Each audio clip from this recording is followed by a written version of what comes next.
Good morning friends. আজকে সপ্তাহের প্রথম দিন, সোমবার। সবাই খুব ব্যস্ত। আজকে থেকে মনে হয় উচ্চ মাধ্যমিক পরীক্ষা, তাই তো?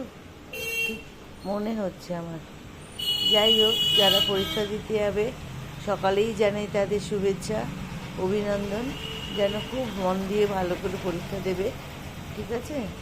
আচ্ছা, আর আমি দেখো সকালবেলা উঠে এই যে বাড়িতে এখন আছি সেখানে প্রচণ্ড রোদ্দুর। দেখো কি সুন্দর রোদ্দুর উঠেছে, দেখেছ? কত সুন্দর রোদ্দুর রাস্তার ধারে, তো এই যে রাস্তার ধারে খুব ভালো রোদ্দুর উঠেছে। ঘরের মধ্যে রোদ চলে এসছে। এইভাবে আমি বসে আছি রোদে, আর একটা গরম গরম চা নিয়ে বসেছি। একটা গ্রিন টি খাবো, তারপর মেয়ে এসে পরে আবার একটা দুধ চা করবে, তখন আমার জলখাবার খাবো, ভাত খাবো, সব খাওয়া হবে, ঠিক আছে? এখন সকালে আমি একটা গ্রিন টি খাই একা একা।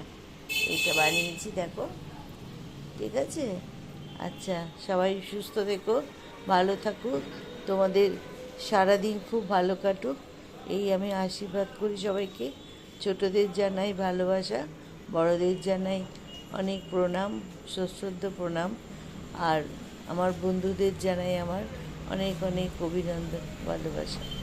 ঠিক আছে, আজকের মতন এখানে আজকের মতো না, সরি, এখনকার মতন আমি তোমাদের কাছ থেকে বিদায় নিচ্ছি। টাটা। সবাই সুস্থ থেকো, ভালো থেকো। আবার দুপুরের খাবারের ব্লগ নিয়ে তোমাদের কাছে চলে আসবো। এখনকার মতন রাখছি, টাটা। দেখো কি সুন্দর রোদ্দুর, দেখছো? বিছনার ওপর রোদ্দুর চলে এসছে, আমার একদম দারুণ লাগছে। আমি এটাই চেয়েছিলাম, একটু রোদে বসবো, পিঠ দিয়ে বয়স হচ্ছে বলো না, একটু আরাম করে বসবো রোদেতে, পাঁচটা লোক দেখবো।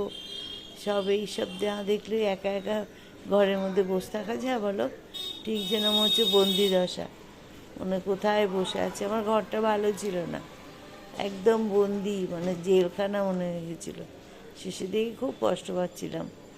যাই হোক, এখন আমি অনেক ভালো আছি।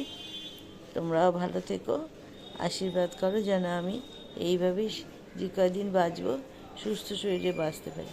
টাটা।